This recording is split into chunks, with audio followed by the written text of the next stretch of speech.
അപ്പോൾ ഞാൻ പറയുന്നത്, ഇനി എങ്ങനെയാണ് ആക്ട് ചെയ്യേണ്ടത് എന്നുള്ള നിശ്ചയം വരുത്തുന്നത് ഒരു ഘടകം ഈ പറയുന്ന റിഫ്ലക്സിവിറ്റിയാണ്. റിഫ്ലക്സീവ് ആയിട്ടുള്ള ചിന്തകളാണ്. പൂർവ്വസംബന്ധം എന്നാണ് അതിന് മലയാളത്തിൽ പറയുക എന്ന് തോന്നുന്നു. അതായത് പഴമയിൽ നിന്ന് കിട്ടിയിട്ടുള്ള അനുഭവങ്ങളെ കൂട്ടിയിണക്കിക്കൊണ്ട് പുതിയ കാര്യങ്ങളിലേക്ക് കടക്കുന്ന രീതി.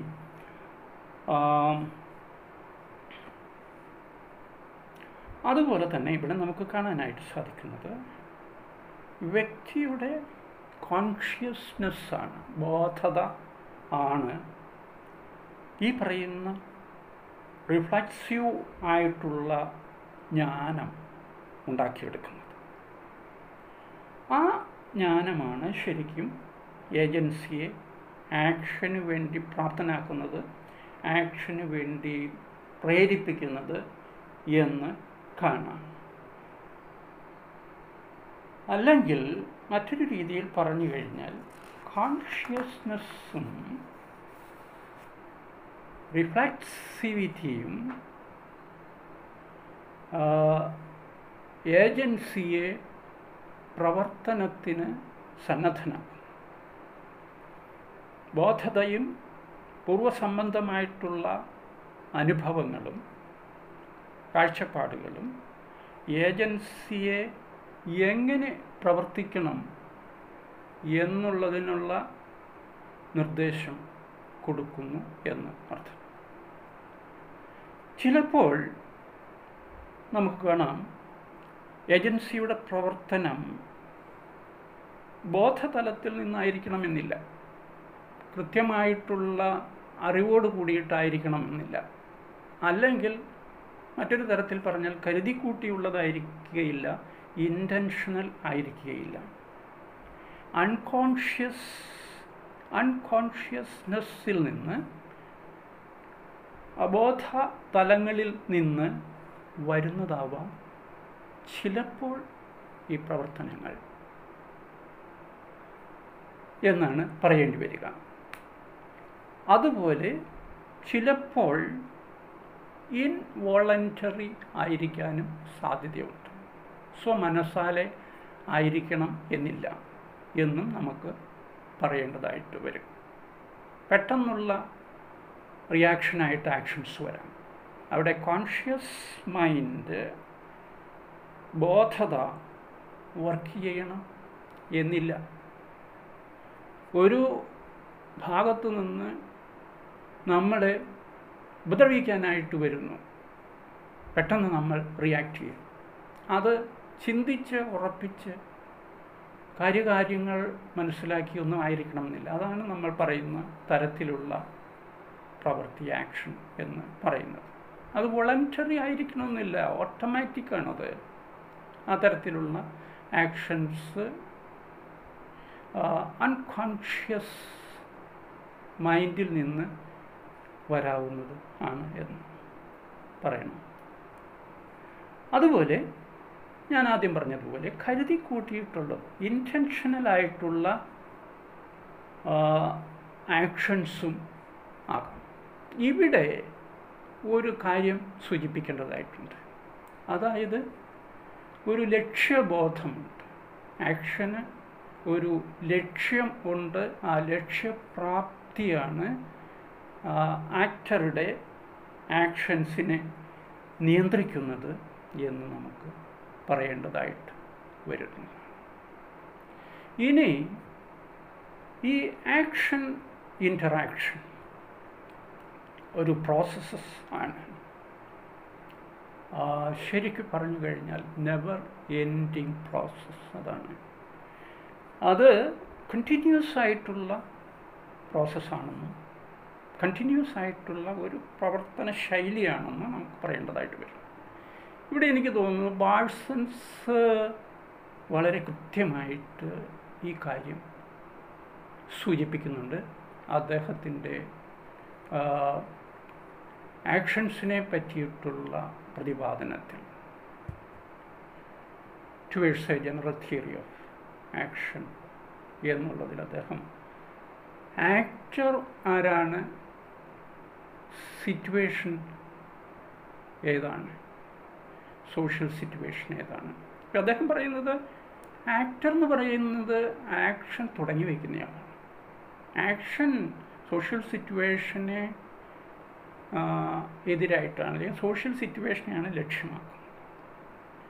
അപ്പോൾ ആക്ടറുടെ ആക്ഷൻ കഴിഞ്ഞു കഴിഞ്ഞാൽ അതിന് പ്രതിപ്രവർത്തനം അല്ലെങ്കിൽ തിരിച്ചുള്ള ഒരു ആക്ഷൻ സിറ്റുവേഷനിൽ നിന്ന് വരുന്നു, വീണ്ടും ആക്ടർ ആക്ട് ചെയ്യുന്നു. ഇങ്ങനെ ആ പാരസ്പര്യം, ഒന്ന് പറയുന്നു അതിനെതിരെ പറയുന്നു, അല്ലെങ്കിൽ അതിനെ പ്രതികരിക്കുന്നു. ഇപ്പോൾ അധ്യാപകൻ ക്ലാസ്സിലേക്ക് വരുന്നു, കൈകൂപ്പുന്നു, അത് ആക്ഷനാണ്, തുടങ്ങുവാണ്. അതിന് പ്രതികരിച്ചുകൊണ്ട് വിദ്യാർത്ഥികൾ കൈകൂപ്പുന്നു, ക്ലാസ് തുടങ്ങുന്നു.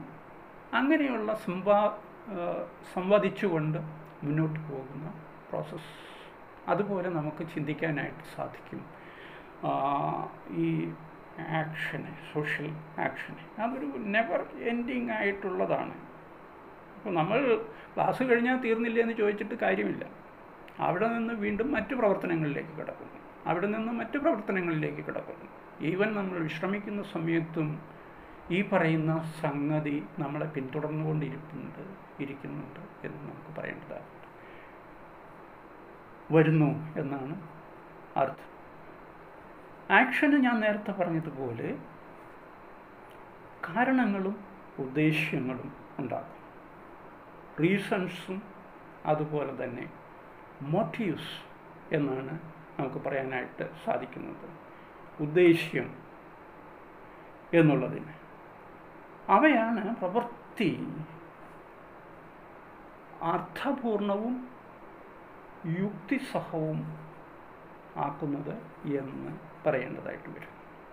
അപ്പോൾ ഈ രണ്ട് കാര്യങ്ങളുണ്ടെങ്കിൽ ഏജൻസിയുടെ പ്രവൃത്തി, ആക്ഷൻ, കാരണങ്ങളും ഉദ്ദേശ്യങ്ങളും ഉണ്ടെങ്കിൽ ഏജൻസിയുടെ പ്രവൃത്തി അർത്ഥപൂർണമാണ്, അതുപോലെ തന്നെ യുക്തിസഹമാണ് എന്നൊക്കെ നമുക്ക് കാണാനായിട്ട് സാധിക്കും.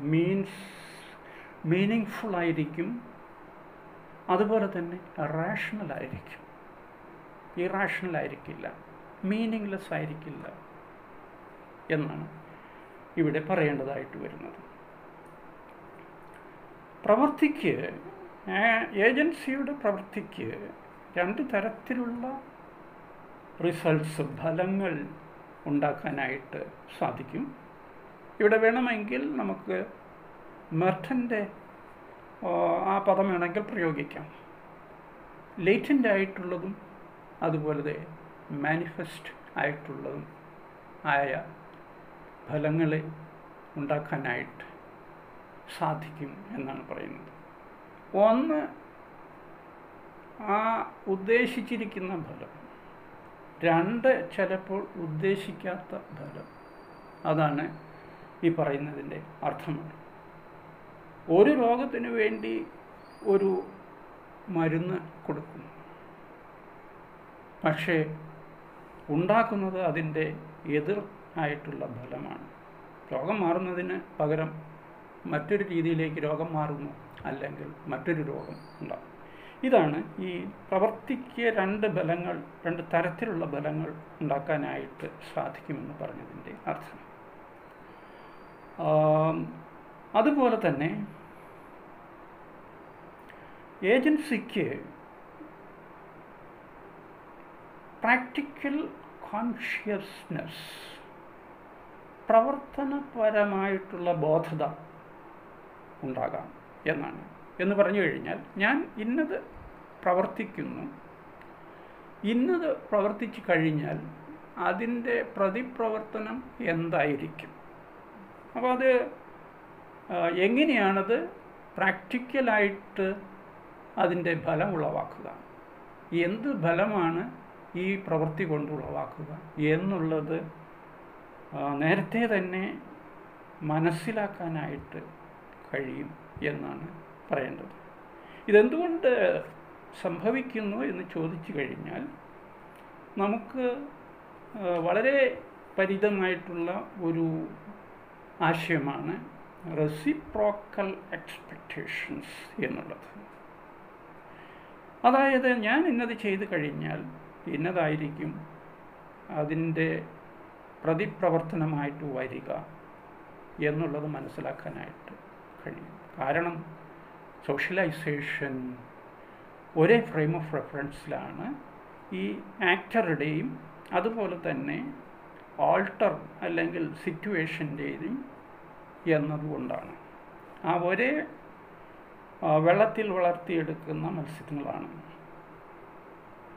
അതാണ് ഈ റെസിപ്രോക്കൽ എക്സ്പെക്റ്റേഷൻ സാധ്യതമാക്കുന്നതും അതുപോലെ തന്നെ പ്രാക്ടിക്കൽ ആയിട്ടുള്ള കോൺഷ്യസ്നെസ്സിനെ ഉണ്ടാക്കി എടുക്കുന്നതും. ഏജൻസിയുടെ പ്രവർത്തനം സ്ഥലകാലങ്ങളുടെ കൺഫൈൻസിലാണ്, സ്ഥലകാലങ്ങളുടെ അതിർത്തിയിലാണ് ഉണ്ടാകുന്നത് എന്ന് നമ്മൾ മനസ്സിലാക്കണം. എന്നാൽ അതിൻ്റെ അതിർത്തി വിട്ടും ചിലപ്പോൾ ഏജൻസിക്ക് അധികാരം ചെലുത്താനായിട്ട് സാധിക്കും എന്ന് കാണാം. തന്നെ ബാഹ്യ ഇടപെടലുകളെ ഉള്ളിലാണ് ഏജൻസിയുടെ പ്രവർത്തനം നടക്കുന്നത്. എന്നാൽ ഏജൻസിയുടെ അധികാരം വേണ്ടി വന്നാൽ അതിനും അപ്പുറത്തേക്ക് കടക്കാനായിട്ട്, ഏജൻസിയുടെ പ്രവർത്തനം അതിലും അപ്പുറത്തേക്ക് കടക്കാനായിട്ട് സാധ്യതയുണ്ടെന്നാണ് നമ്മൾ പറഞ്ഞു വരുന്നത്. ഇപ്പോൾ ഇൻ്റർനാഷണൽ റിലേഷൻസിൽ ബന്ധപ്പെടുത്തി ഒരു യുദ്ധത്തിൻ്റെ കാര്യമാണെങ്കിൽ ശരിക്കും ഓരോ രാജ്യത്തിനും അതിൻ്റെ ഉള്ളിലാണ് പ്രവർത്തനം നടത്താനുള്ള സ്വാതന്ത്ര്യമുള്ളത്. പക്ഷേ ചില സമയത്ത് ആ അതിർത്തിയെ മറികടന്നുകൊണ്ട് മറ്റൊരു രാജ്യത്തിലേക്ക് കടക്കുന്നതായിട്ട് നമ്മൾ കാണും. ഇതാണ്. അപ്പോൾ ഈ ഒന്നാമത്തെ രാജ്യത്തെ ഒരു ഏജൻസി ആയിട്ട് കാണാം, രണ്ടാമത്തേതിനെ മറ്റൊരു ഏജൻസി ആയിട്ടും കാണാം. അപ്പോൾ ഈ തരത്തിലുള്ള പ്രവർത്തന രീതി ഏജൻസിക്കുണ്ടായിരിക്കും. പരിധിക്കപ്പുറം കടന്നുള്ള പ്രവർത്തനവും അധികാര പ്രയോഗവും ഏജൻസിയിൽ നിന്ന് പ്രതീക്ഷിക്കേണ്ടതായിട്ട് ഉണ്ട് എന്ന് അർത്ഥം. നോർമലായിട്ടുള്ള രീതിയിൽ ഒരു ദേശകാല കൺഫൈനിൻ്റെ ഉള്ളിലായിരിക്കും ഏജൻസി പ്രവർത്തിക്കുന്നത്. പക്ഷേ ഈ തരത്തിലുള്ള ഒരു പോസിബിലിറ്റീസും സാധ്യമാണ് എന്നാണ് പറയുന്നത്. ആ തരത്തിലുള്ള അധികാരം നശിക്കുന്ന പക്ഷം ഏജൻസിയുടെ നിലനിൽപ്പ് അവതാളത്തിലാകും എന്നും നമുക്ക് പറയേണ്ടതായിട്ട് വരും. അപ്പോൾ ഏജൻസിക്ക് ഒരു കൺഫൈനിൽ പ്രവർത്തിക്കുന്നതിനാണ് നോർമലായിട്ടുള്ള രീതി. പക്ഷേ ചിലപ്പോൾ അതും മറികടന്ന് പോകേണ്ടതായിട്ട് വരും. ആ തരത്തിലുള്ള ഉള്ളിലും അതിന് പുറത്തേക്കും കടന്ന് അധികാരം പ്രയോഗിക്കുന്നതിനുള്ള ആക്ഷൻ എക്സ്റ്റെൻഡ് ചെയ്യുന്നതിനുള്ള ഒരു പോസിബിലിറ്റി ഏജൻസിക്ക് മുന്നിലുണ്ട്. ആ പോസിബിലിറ്റി നശിച്ചു കഴിഞ്ഞാൽ ഒരുപക്ഷെ ഏജൻസിയുടെ നിലനിൽപ്പിനെ തന്നെ അവതാളത്തിലാക്കും, അപകടപ്പെടുത്തും എന്ന് നമുക്ക് പറയേണ്ടതായിട്ട് വരും. ഏജൻസിക്ക് ഒരു ലക്ഷ്യം പ്രാപിക്കുന്നതിന് വേണ്ടിയിട്ടാണ് ഇത്തരത്തിൽ അധികാരം പ്രയോഗിക്കുന്നത്. അധികാരത്തിന് മറ്റുള്ളവരുടെ തീരുമാനങ്ങളെ മാറ്റിമറിക്കുന്നതിന് ഉള്ള കഴിവുണ്ട്. അതുപോലെ തന്നെ മറ്റുള്ളവർ ഈ ഏജൻസിയുടെ തണലിലേക്ക് ചേർത്ത് നിർത്തുന്നതിനും ഉൾച്ചേർക്കുന്നതിനും ഇതുപോലുള്ള അധികാര പ്രയോഗങ്ങൾ ഫലപ്രദമാണ് എന്നാണ് പറയേണ്ടത്. ഇനി ഏജൻസിയെ മറ്റൊരു തരത്തിലും വ്യവഹരിക്കാനായിട്ട് കഴിയും. മാർക്സും ഹേഗലും പറഞ്ഞ ആശയങ്ങളെ നോക്കുമ്പോൾ നമുക്ക് കാണാനായിട്ട് സാധിക്കുന്നത്, മാർക്സ് ഒരു പ്രയോഗം നടത്തിയിട്ടുണ്ട്, യൂണിവേഴ്സൽ ക്ലാസ്. നമുക്കറിയാം ഹെഗൽ ഐഡിയലിസ്റ്റാണ്, മാർക്സ് മെറ്റീരിയലിസ്റ്റാണ്. ഈ യൂണിവേഴ്സൽ ക്ലാസ് എന്നുള്ള പരാമർശം ഏജൻസി എന്നാണ് അർത്ഥമാക്കുന്നത്. എന്ന് വെച്ച് കഴിഞ്ഞാൽ ഒരു വ്യക്തി മാത്രം ആയിരിക്കണം എന്നില്ല എന്നർത്ഥം. ചരിത്രപരമായി സംഘടിതമായതും അതുപോലെ തന്നെ മാറ്റത്തിന് അടിമപ്പെടുന്നതുമായിട്ടുള്ള ഒരു ഗ്രൂപ്പായിരിക്കാം, കൂട്ടമായിരിക്കാം. അതുപോലെ ഇവിടെ നാം പറയുന്നത് ഐഡിയലിസ്റ്റ് ആയിട്ടുള്ള ഹേഗൽ ഗൈസ്റ്റ് എന്നൊരു പദം, ഒരു ആശയം കൊണ്ടുവന്നിട്ടുണ്ട്. അതും ഏതാണ്ട് ഇത്തരത്തിലുള്ള ഒരു ഗൈസ്റ്റ് എന്ന് വെച്ച് കഴിഞ്ഞാൽ സ്പിരിറ്റ് എന്നാണ് ഇംഗ്ലീഷിൽ ട്രാൻസ്ലേഷൻ കാണുന്നത്. അതും ഇതുപോലുള്ള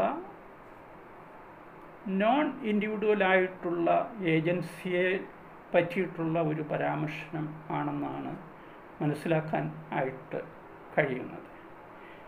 ഏജൻസിയുടെ പ്രവർത്തനം പല കാര്യങ്ങളിലെ അല്ലെങ്കിൽ പല കാര്യങ്ങളെ കണക്കിലെടുത്തുകൊണ്ടായിരിക്കും എന്ന് നാം മനസ്സിലാക്കേണ്ടതുണ്ട്.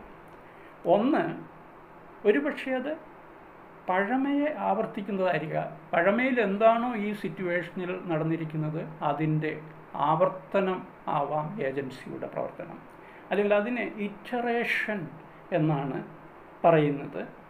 അതൊരു തരം റുട്ടീനാണ്, അല്ലെങ്കിൽ ദിനചര്യ എന്നൊക്കെ നമ്മൾ പറയുന്ന രീതിയിലുള്ള ആവർത്തനം മാത്രമായിട്ട് ഏജൻസിയുടെ പ്രവൃത്തി വരാം. അതുപോലെ തന്നെ രണ്ടാമതായി വേണമെങ്കിൽ പ്രൊജക്റ്റീവ് ആയിരിക്കും എന്ന് നമുക്ക് പറയാൻ കഴിയും. അതായത് വരാൻ പോകുന്നതിനെ പറ്റിയിട്ടുള്ള ഒരു മുൻവിധി അല്ലെങ്കിൽ മുൻകാഴ്ച, അതിൻ്റെ അടിസ്ഥാനത്തിൽ ഏജൻസിയുടെ പ്രവർത്തനത്തെ ഉണ്ടാക്കാനായിട്ട് കഴിയുന്നു. മറ്റൊരു തരത്തിലുള്ള ആക്ഷൻ എന്ന് പറഞ്ഞു കഴിഞ്ഞാൽ ആ ആക്ഷൻ പ്രാക്ടിക്കലായിരിക്കും, അതുപോലെ എവാലുവേറ്റീവ് ആയിരിക്കും. അതായത് ഇതെങ്ങനെ നടപ്പിൽ വരുത്താനായിട്ട് സാധിക്കും, ഇതെങ്ങനെ പ്രതികരണം ഉണ്ടാക്കും, അങ്ങനെയുള്ള കാര്യങ്ങളെ പറ്റിയിട്ടുള്ള വിലയിരുത്തൽ, ആ വിലയിരുത്തലിൻ്റെ ഫലമായിട്ടുണ്ടാകുന്നതായിരിക്കാം ഏജൻസിയുടെ പ്രവർത്തനം. അപ്പോൾ ഇങ്ങനെ 2-3 കാര്യങ്ങൾ ആയിരിക്കും ഏജൻസിയുടെ പ്രവർത്തനത്തെ ബാധിക്കുക എന്ന് പറയേണ്ടതായിട്ട് വരുന്നു. അല്ലെങ്കിൽ ഈ കാര്യങ്ങളെ കണക്കിലെടുത്തുകൊണ്ടായിരിക്കും ഏജൻസിയുടെ പ്രവർത്തനം നടക്കുന്നത്, ഏജൻസി പ്രവർത്തിക്കുന്നത് എന്ന് പറയാം.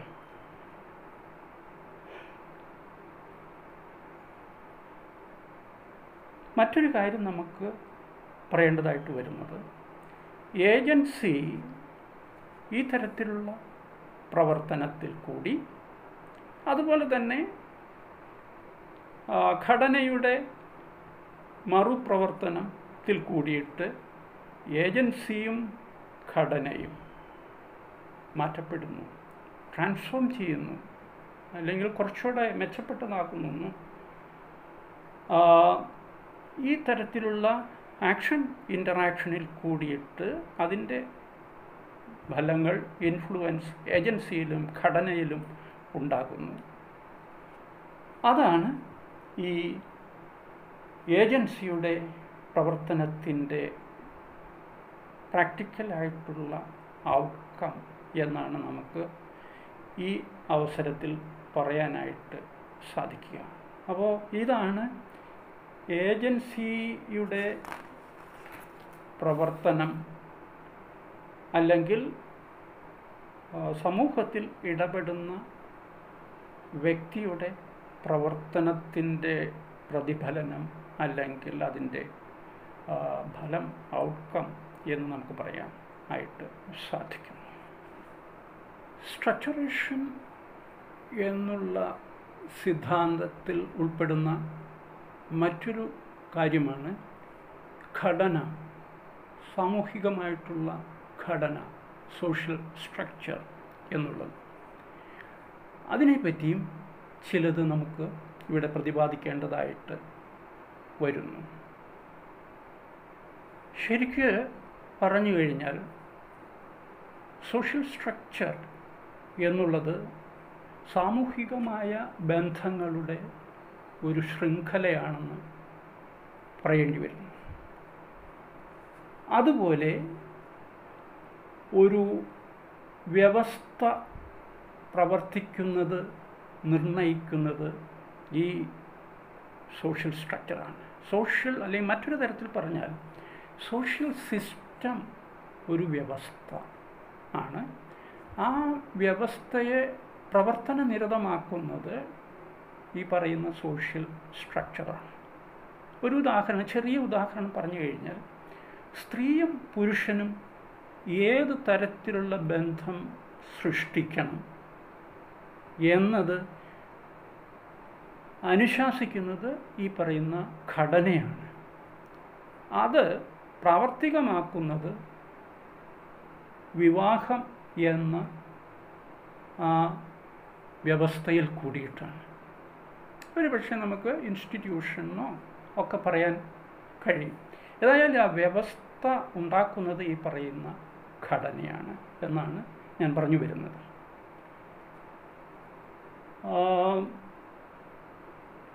ധർമ്മത്തിൻ്റെ അല്ലെങ്കിൽ ഫങ്ഷൻ്റെ അടിസ്ഥാനത്തിലാണ് നമ്മൾ ഘടനയെ നിർവചിക്കുന്നത്. മറ്റൊരു തരത്തിൽ ഒരു ഉദാഹരണമായി പറഞ്ഞു കഴിഞ്ഞാൽ, ആശയവിനിമയത്തിലെ ആ കോഡ് എടുക്കുക, അത് ശരിക്കും പറഞ്ഞു കഴിഞ്ഞാൽ സ്ട്രക്ചറിന് സമാനമാണ്. അതുപോലെ ആശയവിനിമയത്തിൽ സന്ദേശമാണ് പകർന്നു കൊടുക്കുന്നത്. ആ സന്ദേശമാണ് ശരിക്കും പറഞ്ഞു കഴിഞ്ഞാൽ ഫങ്ഷൻ അല്ലെങ്കിൽ ധർമ്മം എന്ന് നമുക്ക് പറയാനായിട്ട് കഴിയും. ഈ തരത്തിലാണ് സ്ട്രക്ചറിനെയും ഫങ്ഷനെയും നമുക്ക് ബന്ധിപ്പിക്കാനായിട്ട് സാധിക്കുന്നത്. ആശയവിനിമയത്തിലെ ആ കോഡ് ചെയ്തിരിക്കുകയാണ്. ഇപ്പം മലയാള ഭാഷയിലാണെങ്കിൽ നമ്മൾ വാക്കുകൾ ഉപയോഗിക്കുന്നു. ആ വാക്കുകൾ ആയിരിക്കാം, അത് എഴുത്തിലും അല്ലെങ്കിൽ സംസാരത്തിലും വരും. ആ വാക്കുകളിൽ കൂടിയിട്ട്, വാക്കുകളുടെ ആ ശൃംഖലയിൽ കൂടിയിട്ട് എന്താണ് നമ്മൾ അറിയിക്കേണ്ടവരെ സൂചിപ്പിക്കുന്നത് എന്നുള്ളതാണ് സന്ദേശം. അപ്പോൾ ഈ പറയുന്ന കോഡാണ് സ്ട്രക്ചറിൻ്റെ ഈക്വലൻ്റ്, അല്ലെങ്കിൽ കോഡുകളുടെ ശൃംഖലയാണ് സ്ട്രക്ചറിൻ്റെ ഈക്വലൻ്റ്. അതേസമയത്ത് വ്യവസ്ഥ അല്ലെങ്കിൽ ഫങ്ഷൻ എന്നുള്ളത് ഈ സന്ദേശമാണ്. സന്ദേശം നമുക്ക് കൈമാറാനായിട്ട് സാധിച്ചു എന്നതാണ്. അതുപോലെ തന്നെ വേണമെങ്കിൽ ഭാഷയുടെ ഗ്രാമറിനെയും ഭാഷയുടെ സംസാരത്തെയും നമുക്ക് ബന്ധിപ്പിക്കാനായിട്ട് സാധിക്കും. ഇവിടെ ഗ്രാമർ ആണ് സ്ട്രക്ചറിൻ്റെ ഈക്വലൻ്റ് എന്ന് നമുക്ക് കാണാം. സോഷ്യൽ സ്ട്രക്ചറിൻ്റെ ഈക്വലൻ്റായിട്ട് സമാനമായിട്ട് പറയുന്നത് ഗ്രാമറാണ്. അത് പ്രയോഗിച്ചുകൊണ്ടാണ് സംസാരം പ്രയോഗത്തിൽ കൊണ്ടുവരുന്നത്. സംസാരമാണ് അതിൻ്റെ ഫങ്ഷൻ എന്ന് കാണാം. ഈ പറയുന്ന സ്ട്രക്ചറിനെ പ്രാക്ടിക്കലായിട്ട് കൊണ്ടുവരുന്ന സംഗതിയാണ് വ്യവസ്ഥ എന്ന് പറയുന്നത്. സോഷ്യൽ സ്ട്രക്ചറിനെ പ്രാവർത്തികമാക്കുന്നതാണ് സോഷ്യൽ സിസ്റ്റം എന്ന് പറയേണ്ടതായിട്ട് വരും. ചുരുക്കി പറഞ്ഞാൽ അതാണ്. സ്ട്രക്ചർ ശരിക്കും ഒരു സിസ്റ്റത്തിൻ്റെ സവിശേഷതകളെയാണ് അല്ലെങ്കിൽ സ്വഭാവങ്ങളെയാണ് ദ്യോതിപ്പിക്കുന്നത്, ചൂണ്ടിക്കാണിക്കുന്നത്. ഇവിടെ ഈ പ്രോപ്പർട്ടീസ് എന്ന് പറയുന്നതിന് ഒരു കുറച്ചു വ്യത്യസ്തമായിട്ടുള്ള മീനിങ് കൊടുക്കേണ്ടതായിട്ട് ഉണ്ട്. പ്രോപ്പർട്ടീസ് എന്ന് പറഞ്ഞു കഴിഞ്ഞാൽ നിയമങ്ങളും അതുപോലെ തന്നെ വിഭവങ്ങളുമാണെന്ന് നമുക്ക് പറയാം. റൂൾസും അതുപോലെ തന്നെ റിസോഴ്സസും ആണ് സിസ്റ്റത്തിൻ്റെ പ്രോപ്പർട്ടീസ് എന്ന് നമുക്ക് കാണാം. ഈ പ്രോപ്പർട്ടീസിനെയാണ് ശരിക്കും പറഞ്ഞു കഴിഞ്ഞാൽ സ്ട്രക്ചർ ദ്യോതിപ്പിക്കുന്നത്, സ്ട്രക്ചർ കൈകാര്യം ചെയ്യുന്നത്. ഇങ്ങനെ ആയിരിക്കണം ശൃംഖല ഉണ്ടാക്കേണ്ടത്, ഇങ്ങനെ ആയിരിക്കണം ബന്ധങ്ങൾ വരേണ്ടത്. അതായത് ഭാര്യയും ഭർത്താവുമാണെങ്കിൽ ഏതൊക്കെ തരത്തിലുള്ള ബന്ധങ്ങളാണ് വരുന്നത്, എന്തൊക്കെ തരത്തിലുള്ള അധികാരങ്ങളാണ് ഇവർക്ക് കൈയാളാനായിട്ട് സാധിക്കുന്നത്. അപ്പോൾ അതാണ് ബന്ധങ്ങൾ എങ്ങനെയായിരിക്കണം, എങ്ങനെയൊക്കെയാണ് അധികാരത്തിൻ്റെ ഡിസ്ട്രിബ്യൂഷൻ നടന്നിരിക്കുന്നത്. ഇങ്ങനെയുള്ള കാര്യങ്ങളെ പ്രാവർത്തികമാക്കുന്ന വ്യവസ്ഥ. അപ്പോൾ അതാണ് റിഫ്ലക്റ്റ് ചെയ്യുന്നത് ഈ സ്ട്രക്ചറിൽ, അല്ലെങ്കിൽ സ്ട്രക്ചറാണ് ഇതിനെ പ്രോംപ്റ്റ് ചെയ്യുന്നത്. സ്ട്രക്ചറിലാണ് ആ വ്യവസ്ഥയുടെ താത്വികമായിട്ടുള്ള അടിത്തറ നിലനിൽക്കുന്നത്. ആ താത്വികമായിട്ടുള്ള അടിത്തറയെ പ്രാവർത്തികമായിട്ടുള്ള രീതിയിലേക്ക് കൊണ്ടുവരുന്നതാണ് സിസ്റ്റം, അല്ലെങ്കിൽ ഇവിടെ സോഷ്യൽ സ്ട്രക്ചറും സോഷ്യൽ സിസ്റ്റവും എന്ന് നമുക്ക് പറയാം. ഈ പറയുന്ന റൂൾസ് നമുക്ക് സാധാരണ രീതിയിൽ മനസ്സിലാക്കാനായിട്ട് സാധിക്കുന്നു. വ്യവസ്ഥകളാണ് അല്ലെങ്കിൽ നിയമങ്ങളാണ്. അതേസമയത്ത് റിസോഴ്സസ് എന്ന് പറഞ്ഞു കഴിഞ്ഞാൽ വേണമെങ്കിൽ നമുക്ക് രണ്ട് തരത്തിൽ കാണാനായിട്ട് സാധിക്കും. ഒന്ന് അലോക്കേറ്റീവായിട്ടുള്ള റിസോഴ്സസാണ്, ഭൗതികമായിട്ടുള്ള അത്തരത്തിലുള്ള അതുമായിട്ട് ബന്ധപ്പെട്ട് വരുന്ന തരത്തിലുള്ള മൂലധനങ്ങൾ എന്ന് വേണമെങ്കിൽ നമുക്ക് പറയാനായിട്ട് സാധിക്കും. അത് ഡിസ്ട്രിബ്യൂട്ട് ചെയ്യാനായിട്ട് സാധിക്കുന്നതാണ്. സ്ട്രക്ചറിൽ അതിൻ്റെ ഡിസ്ട്രിബ്യൂഷനെ പറ്റി ഉള്ള പ്രതിപാദനം കാണാനായിട്ട് സാധിക്കും. അടുത്തത് അതോറിറ്റേറ്റീവ് റിസോഴ്സസ് എന്ന് വേണമെങ്കിൽ നമുക്ക് പറയാം. അധികാരത്തിൻ്റെ രീതി, അധികാരം എവിടെയൊക്കെ എങ്ങനെയൊക്കെ നിലകൊള്ളുന്നു, എങ്ങനെയൊക്കെ പ്രയോഗിക്കാം എന്നുള്ള കാഴ്ചപ്പാട്. അതുപോലെ തന്നെ ഈ അവസരത്തിൽ ഡോമിനേഷനെ പറ്റിയും മേൽക്കോയ്മയെ പറ്റിയും ഉള്ള കാര്യങ്ങൾ ഇതിൽ ഉൾപ്പെട്ടിരിക്കും എന്ന് മനസ്സിലാക്കേണ്ടതായിട്ടുണ്ട്. അപ്പോൾ സോഷ്യൽ സ്ട്രക്ചറും സോഷ്യൽ സിസ്റ്റവുമായിട്ടുള്ള ബന്ധമാണ് നമ്മൾ പറഞ്ഞത്. സോഷ്യൽ സ്ട്രക്ചറിലാണ് സോഷ്യൽ സിസ്റ്റത്തിൻ്റെ പ്രവർത്തനത്തിന് വേണ്ടിയിട്ടുള്ള നിർദ്ദേശങ്ങൾ നിലകൊള്ളുന്നത്. ആ നിർദ്ദേശങ്ങളെ പ്രാവർത്തികമാക്കുന്നതാണ് സോഷ്യൽ സിസ്റ്റം എന്ന് പറഞ്ഞു. മറ്റൊരു കാര്യം ഇവിടെ സൂചിപ്പിക്കേണ്ടത്, ഈ ഘടനാപരമായിട്ടുള്ള സ്വഭാവങ്ങൾ കാലദേശങ്ങളുമായിട്ട് ബന്ധിപ്പിക്കുന്നതായിട്ട് നമുക്ക് കാണാം. നമ്മൾ ആദ്യമേ പറഞ്ഞു, ഒരു ഫ്രെയിമിൻ്റെ ഉള്ളിലാണ് സാധാരണ രീതിയിൽ ഏജൻസി വർക്ക് ചെയ്യുന്നതെന്ന് പറഞ്ഞു.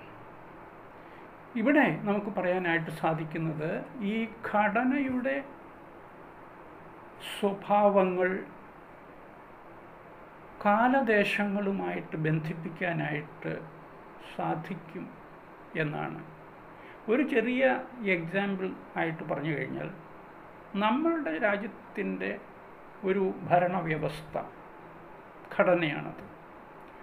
അതുപോലെ തന്നെ മറ്റൊരു രാജ്യത്തിൻ്റെ ഭരണവ്യവസ്ഥ അത് മറ്റൊരു ഘടനയാണ്. ഇവയെ തമ്മിലുള്ള ബന്ധം എന്താണെന്ന് സൂചിപ്പിക്കാനായിട്ട് ഈ ഘടനയ്ക്ക് സാധിക്കും. അതായത് നമ്മുടെ രാജ്യത്തിൽ നിന്ന് നമ്മുടെ രാജ്യത്തിൻ്റെ ഒരു പ്രതിനിധിയായിട്ട് മറ്റൊരു രാജ്യത്തിലേക്ക്, ഒരു ലിങ്കായിട്ട് മറ്റൊരു രാജ്യത്തിലേക്ക്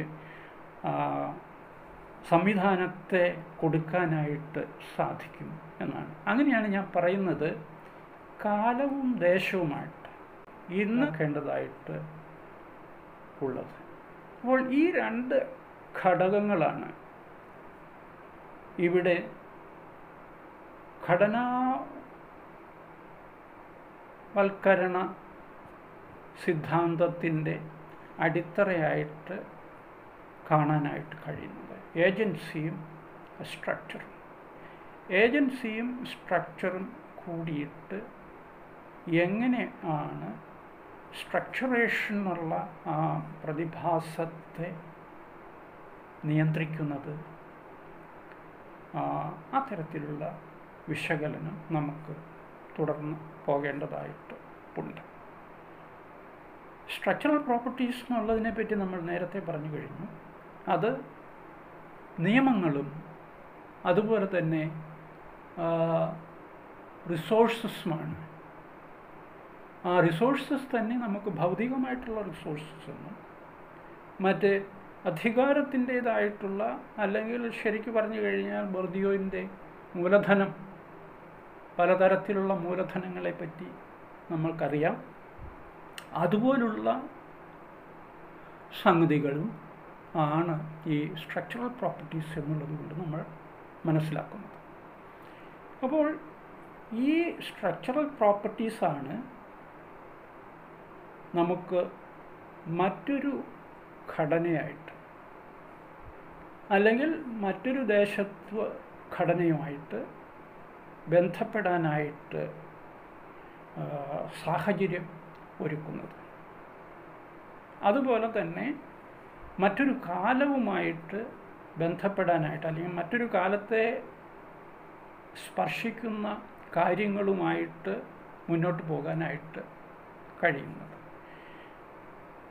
നമ്മുടെ കയ്യിൽ എത്ര റിസോഴ്സസ് ഉണ്ട്, നമ്മുടെ കയ്യിൽ എത്ര അധികാരങ്ങളുണ്ട്, നമ്മൾ പ്രവർത്തിക്കേണ്ട എങ്ങനെ എന്നുള്ള നിയമങ്ങൾ എന്ത്, ഇതിനനുസൃതമായിട്ടായിരിക്കും നമ്മൾ നമ്മുടെ അയൽരാജ്യങ്ങളുമായിട്ടുള്ള ബന്ധം ഉണ്ടാക്കുന്നത് എന്ന് വേണമെങ്കിൽ ഇതിനൊരു ഉദാഹരണമായിട്ട് പറയാം. നമ്മളൊരു സോഷ്യൽ സിസ്റ്റം ആണ്, നമുക്കൊരു ഘടനയുമുണ്ട്. ആ ഘടനയിൽ പറയുന്ന റൂൾസുണ്ട്, ഘടനയിൽ നമ്മുടെ റിസോഴ്സസിനെ പറ്റിയിട്ടുള്ള കാര്യങ്ങൾ അടങ്ങിയിരിക്കുന്നുണ്ട്. രണ്ട് തരത്തിലുള്ള റിസോഴ്സസിന് നമുക്ക് വേണമെങ്കിൽ പറയാം. ഭൗതികമായിട്ടുള്ള, അലോക്കേറ്റീവായിട്ടുള്ള, അതോറിറ്റേറ്റീവായിട്ടുള്ള റിസോഴ്സസ്. അപ്പോൾ ഇതിൻ്റെ എല്ലാം ബേസിസിലായിരിക്കും നമ്മൾ മറ്റൊരു ദേശവുമായിട്ട് ബന്ധപ്പെടുന്നത്. അതുപോലെ തന്നെ ഒരു പ്രത്യേക കാലത്ത് എങ്ങനെയായിരിക്കണം ഇതിൻ്റെ പ്രയോഗം, ഈ റൂൾസിൻ്റെയും അതുപോലെ തന്നെ റിസോഴ്സസിൻ്റെയും എക്സിക്യൂഷൻ അല്ലെങ്കിൽ അതിൻ്റെ പ്രയോഗം എങ്ങനെയായിരിക്കണം എന്ന് നിശ്ചയിക്കുന്നത് ഇങ്ങനെയാണ്, ഈ തരത്തിലാണ്. അതായത് ഘടനയിലാണ് അതിൻ്റെ നിർദ്ദേശം ഉൾക്കൊള്ളുന്നത്. ഈ ഘടനയുടെ സ്ട്രക്ചറൽ പ്രോപ്പർട്ടീസിന് അനുസൃതമായിട്ടായിരിക്കും സിസ്റ്റത്തിൻ്റെ ഒരു ദേശത്തുള്ള, ഒരു കാലത്തുള്ള പ്രവർത്തനം എന്ന് ചുരുക്കം. ഇതിനെ ബന്ധപ്പെടുത്തിയായിരിക്കും സിസ്റ്റം മുന്നോട്ട് പോകുന്നത് എന്ന് നമുക്ക് കാണാം.